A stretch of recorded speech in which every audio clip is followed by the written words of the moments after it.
മത്സരിക്കണോ വേണ്ടയോ? ഇല്ല, ഇതൊന്നും എന്റെ അജണ്ടയിൽ വരുന്ന കാര്യങ്ങളല്ല. അതൊക്കെ തീരുമാനിക്കേണ്ടത് പാർട്ടി നേതൃത്വം. ഇതിപ്പോ കെ സുധാകരൻ വൈകാരികമായ ഒരു പോസ്റ്റ് ഡൽഹി വന്ന് വീണ്ടും നാട്ടിലേക്ക് മടങ്ങി നാട്ടിലെത്തി അദ്ദേഹം വൈകാരികമായ ഒരു പോസ്റ്റ് രേഖപ്പെടുത്തുകയുണ്ടായി. അദ്ദേഹത്തിന്റെ അനുയായികളടക്കം അവിടെ വലിയ തരത്തിൽ അവരുടെ രോക്ഷം പ്രകടിപ്പിക്കുന്നുണ്ട്. അത് പാർട്ടി നേതൃത്വം പരിശോധിച്ച് ആവശ്യമായ നടപടി സ്വീകരിക്കും. കെ സുധാകരനെ പോലെ ഒരാളെ അവഗണിച്ച് മുന്നോട്ട് പോകാൻ പറ്റുമോ കോൺഗ്രസിന്? അല്ല, അത് തന്നെ പാർട്ടി നേതൃത്വം അതെല്ലാം പരിശോധിച്ച് ആവശ്യമായ തീരുമാനമെടുക്കും. എംപിമാർ മത്സരിക്കണമോ വേണ്ടയോ എന്നുള്ളൊരു കാര്യത്തിലെ നിലപാട് നേരത്തെ തന്നെ പറയേണ്ടതായിരുന്നില്ല. ഇപ്പോൾ ഇത്തരത്തിൽ ചില എംപിമാർ കാണിക്കുന്നത് ഇതെല്ലാം മാധ്യമങ്ങൾ ഉണ്ടാക്കുന്ന വാർത്തകളാണ്. എംപിമാർ മത്സരിക്കണമോ വേണ്ടയോ എന്നതിനെ സംബന്ധിച്ച് നിങ്ങളിങ്ങനെ നിരന്തരം ചോദിക്കുകയും അതുമായി ബന്ധപ്പെട്ട് നിങ്ങളുടെ പലതരത്തിലുള്ള നിങ്ങളുടെ വ്യാഖ്യാനം അനുസരിച്ചും നിങ്ങളുടെ ഒരു കാഴ്ചപ്പാടിൽ ഇങ്ങനെ വാർത്തകൾ കൊടുത്തുകൊണ്ടിരിക്കുന്നു. അതുമൂലം ഞങ്ങൾ ഒരുപാട് സമൂഹ മാധ്യമങ്ങളിൽ ആക്രമിക്കപ്പെടുകയാണ്. ഇതേക്കുറിച്ച് ചിന്തിക്കുക പോലും ചെയ്യാത്ത എംപിമാരെ കുറിച്ച് വളരെ മോശമായ കമന്റുകളാണ് സമൂഹ മാധ്യമങ്ങളിൽ വന്നുകൊണ്ടിരിക്കുന്നത്. ഞങ്ങൾക്ക് പറയാൻ ദയവായി ഞങ്ങളെ ഇങ്ങനെ ഇട്ട് ഇങ്ങനെ വാർത്തകൾ കൊടുത്ത് തെറ്റായ വാർത്തകൾ കൊടുത്ത് അല്ലെങ്കിൽ യാതൊരു സ്ഥിരീകരണവും ഇല്ലാത്ത വാർത്തകൾ കൊടുത്ത് ഞങ്ങളെ എംപിമാരായ ഞങ്ങൾ ഞങ്ങളുടെ മണ്ഡലത്തിലെ ജനങ്ങൾക്ക് വേണ്ടി അതോടൊപ്പം തന്നെ പാർട്ടിക്ക് വേണ്ടിയൊക്കെ പ്രവർത്തിച്ച് വളരെ നിസ്വാർത്ഥമായി പ്രവർത്തിച്ചുകൊണ്ടിരിക്കുന്നവരാണ്.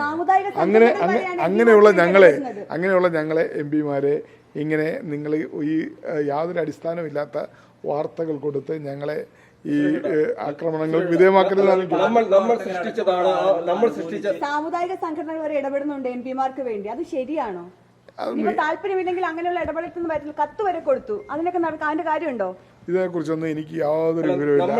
ഏത് സമുദായ സംഘടനയാണ്, ഏത് കത്ത്, ആരാണ് കത്ത് കൊടുത്തതിനെ കുറിച്ചൊന്നും എനിക്ക് ആധികാരികമായി ഒരു അറിവുമില്ല. അങ്ങനെ ആധികാരികമായി ഒന്നും അറിയാത്ത ഞാൻ എങ്ങനെയാണ് അതിനെക്കുറിച്ച് പറയുന്നത്? നമ്മൾ സൃഷ്ടിച്ചതാണെങ്കിൽ എന്തുകൊണ്ടാണ് KPC നേതൃത്വം പറയുന്നത് ആ തീരുമാനം ഹൈക്കമാൻഡ് എടുക്കുമെന്ന്? അല്ല, നിങ്ങളിങ്ങനെ ചോദിക്കുമ്പോൾ പിന്നെ KPC നേതൃത്വത്തിന് എംപിമാരെന്ന് പറയുമ്പം ദേശീയ തലത്തിൽ നിൽക്കുന്ന പ്രവർത്തിക്കുന്നവരാണല്ലോ. അപ്പോൾ ഹൈക്കമാൻഡാണല്ലോ എംപിമാരുടെ കാര്യത്തിൽ ഉള്ള തീരുമാനങ്ങൾ എടുക്കേണ്ടത്. അപ്പോൾ സ്വാഭാവികമായും KPC നേതൃത്വം പറയും എംപിമാരുടെ കാര്യങ്ങൾ തീരുമാനിക്കുന്നത് ഹൈക്കമാൻഡാണ്. ഹൈക്കമാൻഡിന്റെ തീരുമാനം അനുസരിച്ചാണ് എംപിമാരുടെ കാര്യം തീരുമാനിക്കുന്നത്. പറയുന്നില്ല. കെ സുധാകരൻ ധരിപ്പിക്കാനാവുന്നില്ല നേതാക്കൾക്ക്. അതായത് ഹൈക്കമാൻഡാണ് തീരുമാനം എടുക്കുന്നത് എന്നുള്ള വിഷയം ധരിപ്പിക്കാൻ ആവുന്നില്ല നേതൃത്വത്തിന്. അല്ലെ, KPCC നേതൃത്വത്തിന് ഇപ്പം കെ സുധാകരൻ KPC അധ്യക്ഷനായിരുന്ന ആളാണല്ലോ. പാർട്ടിയിൽ സീനിയറാണ്, ഇപ്പോൾ വർക്കിംഗ് കമ്മിറ്റി അംഗമാണ്. അദ്ദേഹത്തിന് എന്തെങ്കിലും ഗ്രീവൻസസ് ഉണ്ടെങ്കിൽ അത് ഹൈക്കമാൻഡ് പരിശോധിക്കും. അത് ഹൈക്കമാൻഡാണ് ആ കാര്യത്തിൽ തീരുമാനമെടുക്കേണ്ടത്. മാധ്യമ സൃഷ്ടി എന്ന് പറഞ്ഞത് പറയണം. 3 തവണ മത്സരിക്കും എന്ന് പ്രഖ്യാപിച്ചത് കെ സുധാകരനാണ്, മാധ്യമങ്ങളല്ല. മാധ്യമങ്ങൾ അദ്ദേഹം തന്നെ പറയുക മത്സരിക്കുമെന്ന്. അതുകൂടി പരിഗണിക്കണ്ടേ? അല്ല, കെ സുധാകരൻ അദ്ദേഹത്തിന്റെ അഭിപ്രായങ്ങൾ മുമ്പും അദ്ദേഹം പറഞ്ഞിട്ടുണ്ട്. ആ അഭിപ്രായങ്ങളൊക്കെ അദ്ദേഹം പറയുമ്പോഴും അദ്ദേഹം പാർട്ടി എടുക്കുന്ന തീരുമാനത്തോടൊപ്പം നിന്നിട്ടുണ്ട്. അപ്പോൾ കെ സുധാകരനെ പോലെയുള്ള ഒരു സീനിയർ നേതാവിൻ്റെ അഭിപ്രായങ്ങൾ തീർച്ചയായും പാർട്ടി നേതൃത്വം പരിഗണിക്കുമെന്നാണ് എൻ്റെ വിശ്വാസം. അദ്ദേഹത്തിൻ്റെ അഭിപ്രായങ്ങൾ കേൾക്കും, അദ്ദേഹത്തിൻ്റെ നിർദ്ദേശങ്ങൾ സ്വീകരിക്കും. അദ്ദേഹം പാർട്ടിയിലെ ഏറെ സീനിയറായ നേതാവാണ്. വലിയ ജനങ്ങളുമായി വളരെ അടുത്ത് നിൽക്കുന്ന, പാർട്ടി പ്രവർത്തകരുമായി വളരെ അടുത്ത് നിൽക്കുന്ന നേതാവാണ്. അതുകൊണ്ട് കെ സുധാകരനെ സംബന്ധിച്ചിടത്തോളം അദ്ദേഹം പാർട്ടിക്ക് അനിവാര്യമായ നേതാവാണ്. അതുകൊണ്ട് തന്നെ അദ്ദേഹത്തെ സംബന്ധിച്ചിടത്തോളം അദ്ദേഹത്തിന് എന്തെങ്കിലും ഈ ഇപ്പോഴത്തെ തെരഞ്ഞെടുപ്പുമായി ബന്ധപ്പെട്ട് അദ്ദേഹത്തിന് എന്തെങ്കിലും അഭിപ്രായം ഉണ്ടെങ്കിൽ തീർച്ചയായും AICC നേതൃത്വം അത് പരിഗണിക്കും, അത് പരിശോധിക്കും. ആദ്യ തെരഞ്ഞെടുപ്പ് കമ്മിറ്റി കഴിഞ്ഞു, ഇനിയും ഈ തീരുമാനം നീട്ടിക്കൊണ്ടുപോകേണ്ടതുണ്ടോ? ഇല്ല, ആദ്യ കമ്മിറ്റി കഴിഞ്ഞു, ഇനിയും 2-3 കമ്മിറ്റികൾ കൂടി കൂടാനുണ്ടല്ലോ. അപ്പോൾ ആ കമ്മിറ്റികളിലൊക്കെ തന്നെ ഒരുപാട് കാര്യങ്ങൾ തീരുമാനിക്കാനുണ്ട്. ഇപ്പോൾ ഒരു പ്രാഥമികമായ ചില തീരുമാനങ്ങൾ സ്ക്രീനിങ് കമ്മിറ്റി എടുത്തിട്ടുള്ളൂ. CEC ഫൈനൽ തീരുമാനം എടുത്തിട്ടില്ല. അതിൽ ഇനിയും തീരുമാനങ്ങൾ എടുക്കാനുള്ള സമയമുണ്ട്. ഇലക്ഷൻ പ്രഖ്യാപിച്ചിട്ടില്ലല്ലോ, ഇലക്ഷൻ തീയതി പ്രഖ്യാപിച്ചിട്ടില്ലല്ലോ. ഈ ഇലക്ഷൻ പ്രഖ്യാപിക്കുന്നതിന് മുൻപ് ഇത്തരത്തിൽ കോൺഗ്രസിന്റെ സ്ഥാനാർത്ഥി നിർണ്ണയത്തിലുണ്ടാകുന്ന ഇത്തരം തർക്കങ്ങളെ ശോഭകെടുത്തിട്ടില്ലേ മത്സരം? ഇതൊന്നും ആദ്യത്തെ സംഭവമില്ലല്ലോ. നിങ്ങൾ മുൻകാലങ്ങളിലെ തെരഞ്ഞെടുപ്പുകൾ പരിശോധിച്ച് നോക്കൂ. തെരഞ്ഞെടുപ്പിന്റെ ചർച്ചകൾ വരുമ്പോൾ, സ്ഥാനാർത്ഥി നിർണ്ണയ ചർച്ചകളൊക്കെ വരുമ്പോൾ ഒരുപാട് വ്യത്യസ്തങ്ങളായ അഭിപ്രായങ്ങൾ വരും. കോൺഗ്രസ് വലിയൊരു ജനാധിപത്യ പാർട്ടിയാണ്.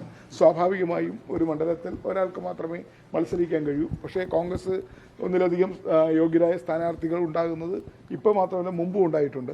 അപ്പോൾ അവർക്ക് വ്യത്യസ്തമായ അഭിപ്രായങ്ങൾ ഉണ്ടായിട്ടുണ്ട്. പക്ഷേ പാർട്ടി ഹൈക്കമാൻഡ് അന്തിമമായി ഒരു തീരുമാനമെടുത്ത് സ്ഥാനാർത്ഥി പ്രഖ്യാപിച്ചാൽ എല്ലാവരും അതിനോടൊപ്പം നിൽക്കും. ആ സ്ഥാനാർത്ഥിയുടെ വിജയത്തിന് വേണ്ടി പ്രവർത്തിക്കും. ഇപ്പോൾ കേരള സന്ദർശനത്തിന്റെ കേരളത്തിലേക്ക് വന്നതിന്റെ ഒരു ഉദ്ദേശമാണ്, ലക്ഷ്യം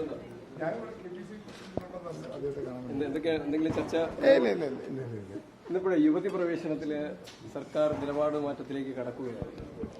അല്ല, സർക്കാരിൻ്റെ ഇരട്ടത്താപ്പാണ് കാര്യത്തിൽ നമുക്ക് മനസ്സിലാക്കാൻ കഴിയുക. നേരത്തെ തന്നെ തിരുവിതാംകൂർ ദേവസ്വം ബോർഡ് നിലപാട് മാറ്റി. ഇപ്പോൾ സർക്കാരും നിലപാട് മാറ്റാൻ പോകുന്നു യുവതി പ്രവേശനവുമായി ബന്ധപ്പെട്ട്. തീർച്ചയായും ഇതൊരു ഇരട്ടത്താപ്പാണ്. ഇപ്പോൾ തെരഞ്ഞെടുപ്പായതുകൊണ്ട് മാത്രമാണ് അവരുടെ നവോത്ഥാനവും ഒക്കെ മാറ്റിവെച്ചിട്ട് തെരഞ്ഞെടുപ്പിൽ അവർക്ക് കൈ പൊള്ളും എന്ന് മനസ്സിലാക്കിയപ്പോൾ പഴയ ഓർമ്മകൾ ഒക്കെ അനുസ്മരിച്ചുകൊണ്ട് കഴിഞ്ഞ യുവതി പ്രവേശനമായി വന്നതിന് ശേഷം നടന്ന ലോക്സഭാ തെരഞ്ഞെടുപ്പിൽ അവർക്ക് ദയനീയമായി പരാജയപ്പെടേണ്ടി വന്നു. ആ ഒരു അനുഭവത്തിൻ്റെ അടിസ്ഥാനത്തിൽ അവർ അവരുടെ നിലപാട് മാറ്റിയിട്ടുണ്ട്. കാരണം CPM നിലപാടില്ലാത്ത പാർട്ടിയാണ് നമുക്ക് എല്ലാവർക്കും അറിയാം. 10 വോട്ടിന് വേണ്ടി എന്ത് നിലപാടും സ്വീകരിക്കുന്ന ഒരു പാർട്ടിയാണ് CPM. അതുകൊണ്ട് തന്നെ അവർ ഇപ്പോൾ യുവതി പ്രവേശനത്തിൽ നിലപാട് മാറ്റിയെങ്കിൽ തീർച്ചയായും അത് അവരുടെ ഇരട്ടത്തപ്പാണ്. കേരളത്തിലെ ജനങ്ങൾക്കറിയാം, വിശ്വാസികൾക്കറിയാം ഇത് ഇലക്ഷന് വേണ്ടിയാണ്, വോട്ടിന് വേണ്ടിയാണെന്ന് ജനങ്ങൾക്ക് നന്നായി മനസ്സിലാവും.